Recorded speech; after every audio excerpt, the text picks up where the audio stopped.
game so fun. You got it, you won! Split Second, every night at 7:30, only on Game Show Network.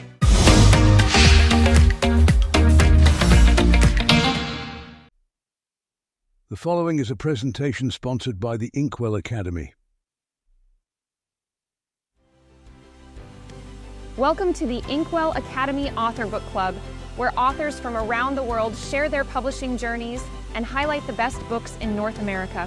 Join us for exclusive insights into diverse literary voices and captivating storytelling. Sit back, relax, and immerse yourself in the magic of storytelling with Inkwell Academy Author Book Club. Let the adventure begin. I am here with author Christy Wendell. She is the author of My Dad is the Greatest at Playing Monster. Christy, I want to pick your brain a little bit about your book today. What would you like to tell us about it? Well, it is a book about the relationship that a father has with his children. And in the book, it is told from the perspective of the little boy. And most of the time, children have this larger than life image of their dads. And so I just wanted to capture that in book form, if that's even possible to do.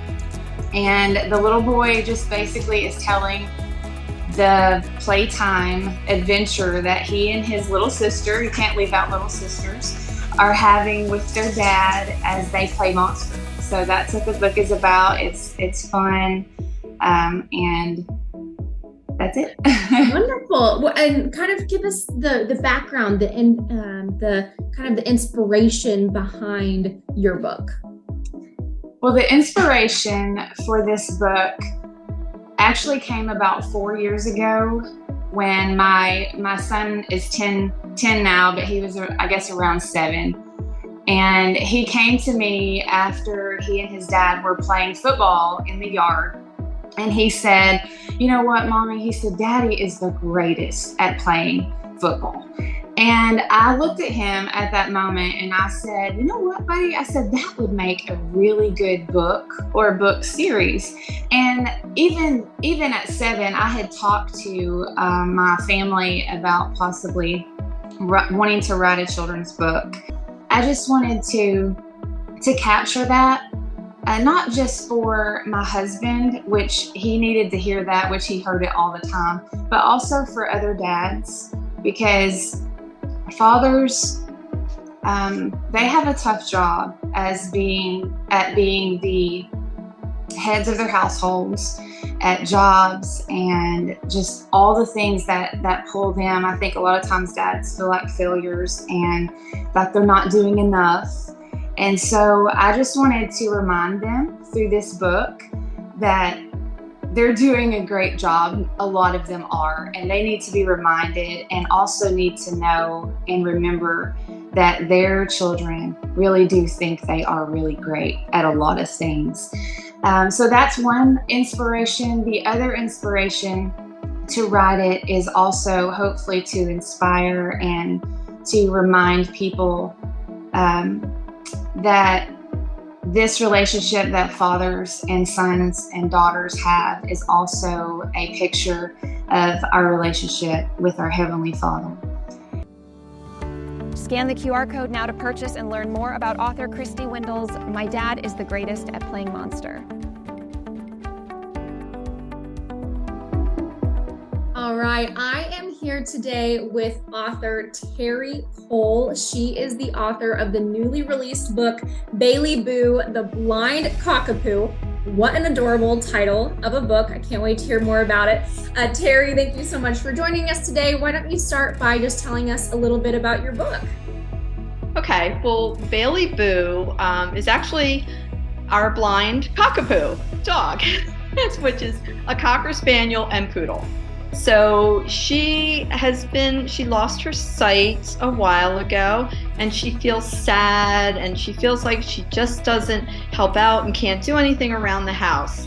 So with her friends, Mr. Bird and Babs the Burmese cat and Bernie the Saint Bernard, take her around and show her exactly what she does to help out and to show how much she's needed. Teri, tell me a little bit about the inspiration. Obviously, she is your beloved pet, but just tell me a little bit of inspiration behind this book. Why did you decide to kind of put pen to paper, if you will? Well, I work with some kids, younger kids, with reading intervention and so forth. And not that a pet has the same social challenges of a young child, but I wanted to write something with a situation with a pet so that a young child could relate to it. Because if that child stands out for any reason or feels they can't do something, they start to feel different and maybe not accepted.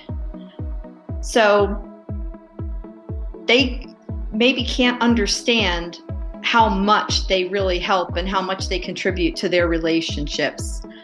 And sometimes, just like Bailey, they have to be reminded by their friends. Wonderful. And did you always have this writing ability in you, or is this kind of a new thing that you've picked up recently? Yeah, it's new. I love any sort of creative outlet. And like I said, just watching Bailey around the house and just seeing her go through different phases with the fact that she can't see, and that was just like, it's almost kind of like kids, when you're struggling to accept something or to determine what you really can do or what your boundaries are. That's what kind of led to it. And has it dawned on you yet that you are a published author? No, not at all. What a great look into Bailey Boo, The Blind Cockapoo with author Teri Cole. Scan the QR code to purchase your copy today.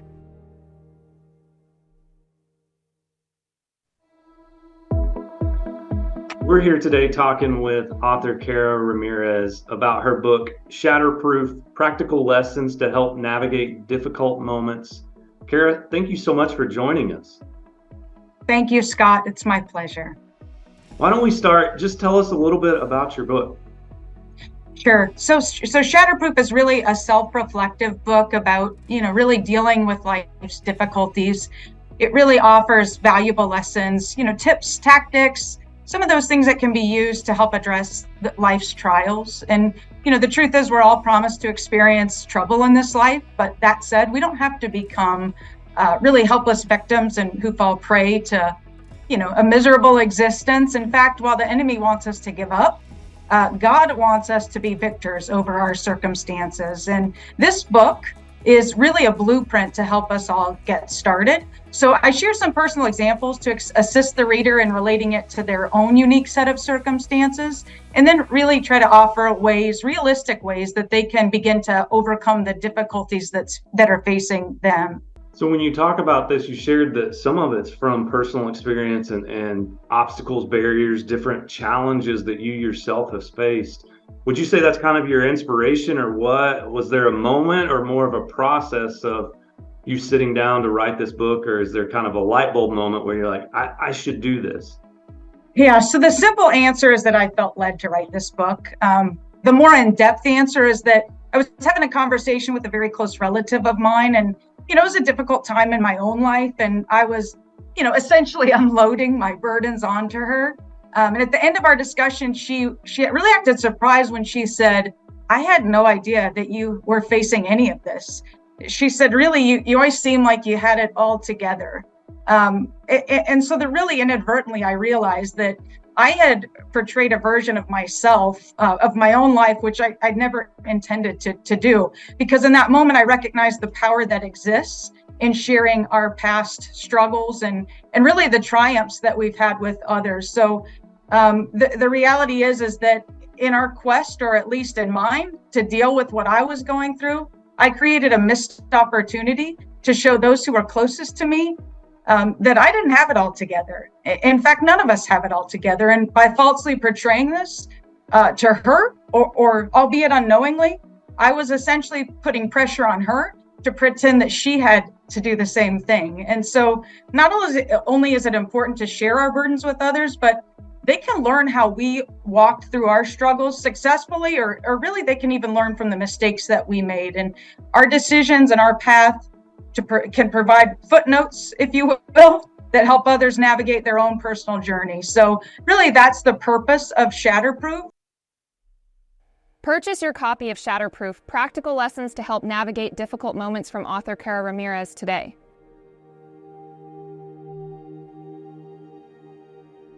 Now let's take a look into author Aurelia Spencer's Mama, Where Did Nanna Go? Well, the book is a wonderful tribute to the relationship I had with my own grandmother. Growing up, my grandmother taught me how to bake, and we did each other's hair, things like that. We planted flowers in the garden. And so it's a tribute to that relationship, and really, a dedication to the relationship that children have with their grandparents. It's a very special and unique type of relationship. And the book goes into once Nanna does get sick and pass away, the little girl in the book has to adjust. She has to learn how to go on without her grandmother, and the book walks the little girl through that. And she comes to understand how what she learned from her grandmother and the things that she did with her grandmother strengthen her. And she is able to go on and to continue to do those things that she did with her grandmother, but still know that her grandmother is with her because she has that memory of doing those things with her grandmother. And so it's comforting. It lets her know her grandmother is always with her. You talked about it's kind of written to honor your own grandmother. Was there kind of a point in time, or was it more of a process where you decided to write this book and to kind of share this story? The idea for the book came to me early this year. I was an adult when my grandmother passed away, so I wasn't a little girl, but I still remember the pain of coming to her house after she passed away and looking into her bedroom as if somehow she would be there, and just feeling that absence, the void of her not being there. And so I thought how difficult it must be for a child to try to wrap their head around the loss of a loved one, to understand what death is, and that, it could be possible to still understand that their loved one is with them. And so that was the inspiration for the book. Scan the QR code to purchase author Aurelia Spencer's Mama, Where Did Nanna Go?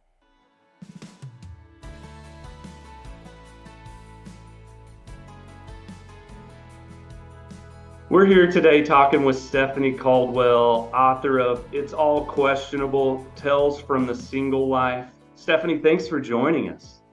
Oh, you're welcome. My pleasure. So tell us about your book. Well, it's called It's All Questionable. It's about me basically starting my life over. I moved from Georgia to Tennessee about 12 years ago.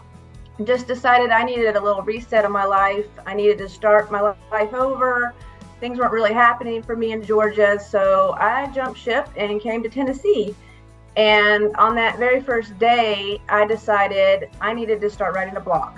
So it's called Gypsy Soul, and it was basically just a public journal that I was writing. Finally, I started thinking about it. There's so many dreams I have that I have not followed through with. Throughout my whole life, like after college, should have went to film school, didn't. I want to be on the radio, haven't done that. There's lots of things that I haven't followed through with. So I'm like, you know what? This is something that I can do. Apparently I have a knack for it. And so I just started stringing these stories together and wrote a book. Then they basically have a lot to do with online dating, hence the name of Tales from a Single Life. And I basically look at all these train wreck stories that I have, and I know a lot of people can relate to that. Being out there in the single life, dating is not easy.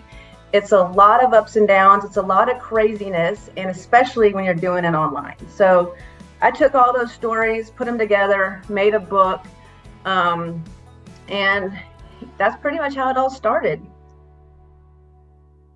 Simply scan the QR code to purchase author Stephanie Caldwell's It's All Questionable, Tales from the Single Life.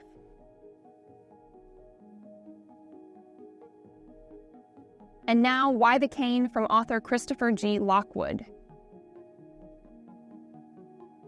We're here today talking with Christopher Lockwood about his book and his story, his life. The title of the book is called Why the Cane. Chris, thanks so much for joining us. Oh, Scott, thank you. I'm very pleased to talk with you and look forward to discussing the book, Why the Cane. Yeah, let's start there. Just tell us a little bit, give us some insight into your book. Well, this is a personal memoir. 34 years ago, in 1989, when I was age 42, I was struck by a car and very seriously injured. My left leg was 90% severed. I was flown by helicopter the day of the accident from Maine, where I lived, to Mass General Hospital in Boston. And life for me and my family, my wife and my 4 children, was literally turned upside down in a split second. It was a year after many, many surgeries before we knew with any certainty whether or not they would ultimately be able to save my leg where it had some reasonable function, which ended up happening, but it was a real roller coaster. But I have a brace that I wear, and among other things, I have what's known as foot drop. I can push my left foot down, but I can't pull it up. But the book talks about the accident, as I and my family all refer to this defining moment in our lives. And it shares not only the trauma and how we made it through, but most importantly, it shares absolutely life-changing advice and counsel I got from an incredible rehabilitation doctor a year and a half to 2 years after the accident. And I'll explain that. But it literally has changed my life to the point that 34 years later, I am so much more active than I ever thought I would have been. And I want to share this incredible advice with others, because it certainly was totally contrary to my thinking, and I think a lot of conventional thinking. I would tell you that the most important advice that I received from this rehab doctor that I needed to hear was that it doesn't matter what other people think. I needed to make decisions that were right for myself. Purchase Why the Cane from author Christopher G. Lockwood by scanning the QR code.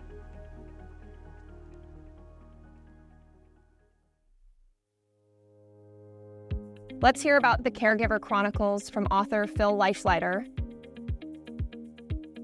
We are so excited to be joined today by author Phil Licklider. He is the author of the Caregiver Chronicles, Tales of Encouragement and Hope for Caregivers, Family, and Friends. Phil, tell us about this book. Well, I had the occasion to be a full-time caregiver for my wife for decades. She had Huntington's disease, and one of the things that became apparent is that there are all kinds of books and journals and explanations for how to do caregiving. How to best take care of someone who has a lot of falls, how to best feed someone who can't feed themselves, things like that. And it seemed like there were very few places that were just designed to encourage the caregiver and those who are in caregiving. So when I was realizing that, I was telling a few of the stories of the things that had happened throughout our caregiving experience to family members and friends. And I got one message all the time. They were like, Phil, you should write a book. And I love to write. So I thought, well, I'm going to chronicle some of these things. And so that's about the book. That's incredible. What a great heartfelt, book. That's amazing. Amazing your life story in there as well. So what would you say was the main inspiration for writing this book? Well, I decided to put it in the format of a daily devotional. It has 31 chapters plus a bonus chapter, with the object being there are short reads, just a couple of pages.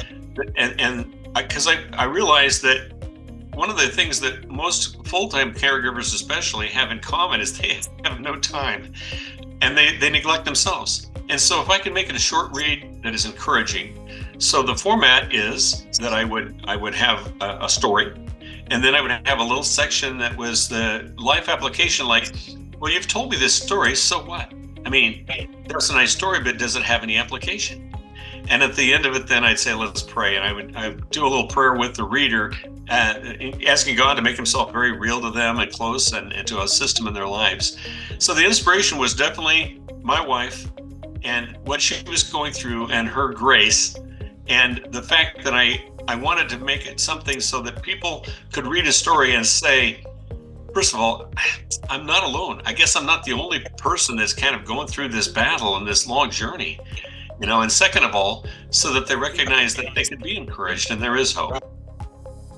Purchase author Phil Licklider's book, The Caregiver Chronicles, today.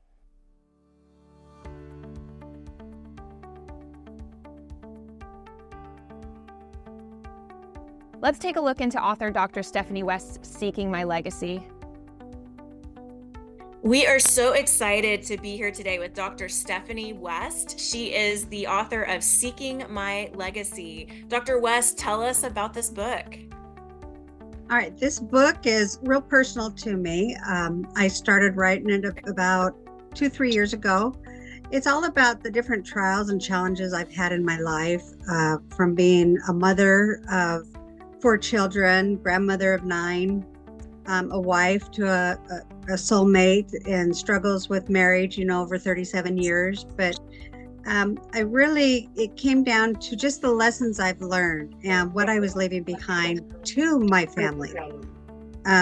When I first, this idea of coming up with a legacy, and I know you were going to ask me about the inspiration, but the inspiration behind this book kind of goes into why I wrote it and what it's about. But my dad died in 2020. I had lost my father-in-law about 7 years before that. And then about 3 months later, I lost a great man, a brother-in-law that we just adored and loved. And he had all these children, and it was like, what am I leaving my children? When I was at the funerals, I have 8 brothers and sisters, so I've come from a family of 9. And so at my dad's funeral, we all were able to speak and tell us our favorite memories about my dad. And I started to think, what am I leaving behind for my kids?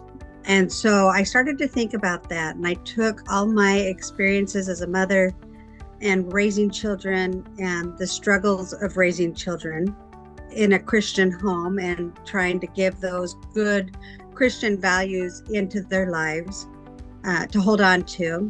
I was also, like I said, married to my very best friend for 37 years now. And there was things that we went through as a married couple and how we stuck together for all these years and the importance of it. And then also some of the challenge I had as being an educator, some of the trials I had there. And then some really hard, horrible challenges with depression and anxiety. And then as I wrote, it's like, oh, this could help so many people, so many women, that are faced with these things, especially the depression and anxiety. It's very personal. It's a very personal memoir per se, but I really hope that it'll help people over time overcome what they're going through also.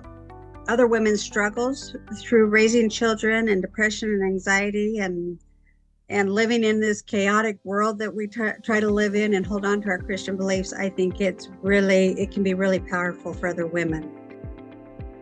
Purchase author Dr. Stephanie West's Seeking My Legacy today by scanning the QR code.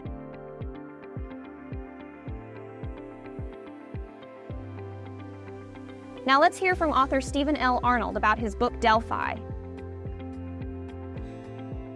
We are excited to be here today with author Steven Arnold. He is the author of the newly released book, Delfi, an epic poem. And so, Steven, tell us about this book.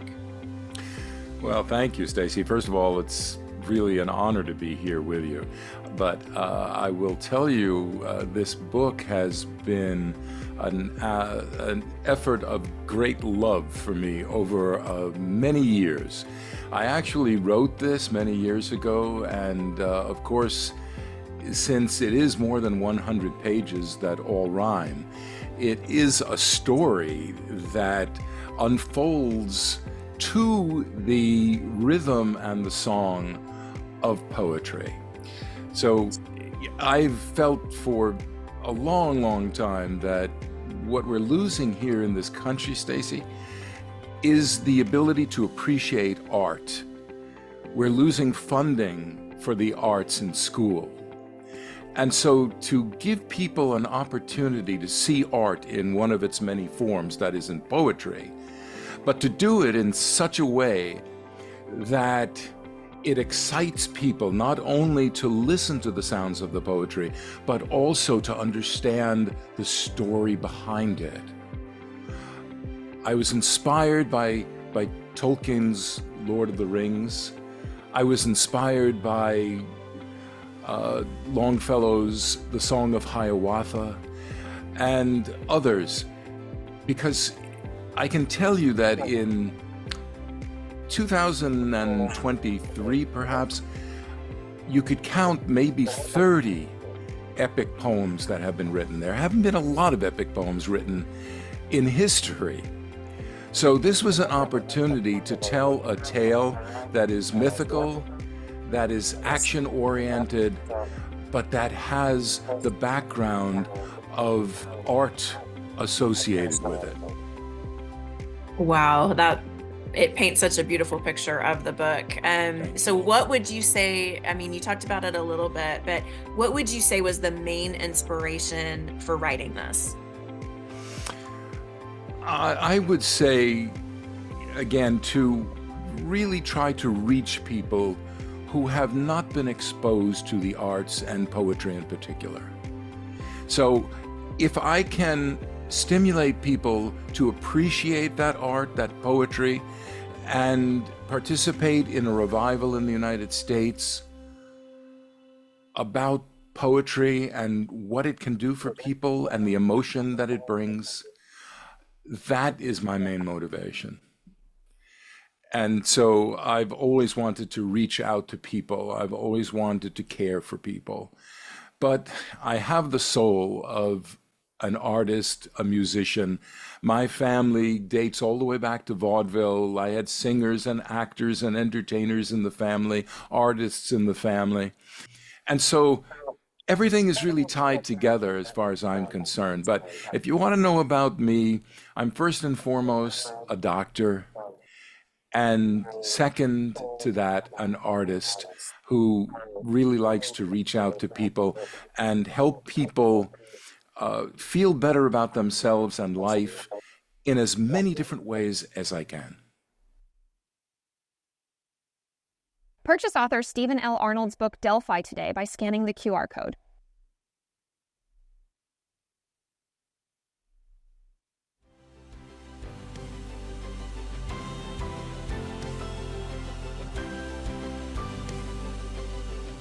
Thank you for joining the Inkwell Academy Author Book Club today. We can't wait to see you next time as we continue our journey through the exciting world of literature.